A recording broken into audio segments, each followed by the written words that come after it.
Brazil کے علاقے کمپینا میں سن 2005 میں کچھ شرابی دوستوں کا گروپ سیر کو جا رہا تھا۔ تب ان میں سے ایک لڑکی کی ماں نے فکر مند ہوتے ہوئے بیٹی کا ہاتھ پکڑ کر کہا، جاؤ خدا تمہارے ساتھ ہے، تمہاری حفاظت کرے۔ لڑکی نے جواب دیا، اگر خدا ہمارے ساتھ سفر کرنا چاہتا ہے تو اس کے لیے گاڑی کے اندر کوئی جگہ نہیں، صرف گاڑی کی ڈگی میں جگہ مل سکتی ہے۔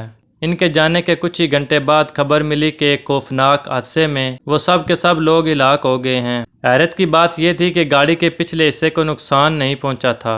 ٹائٹینک بنانے والے تھامس اینڈ ڈیو نے ایک صحافی سے پوچھے گئے سوال کے جواب میں کہا تھا کہ اس جہاز کو تو خدا بھی نہیں ڈبو سکتا۔ پھر اس جہاز کا جو شور ہوا وہ سب کو معلوم ہے۔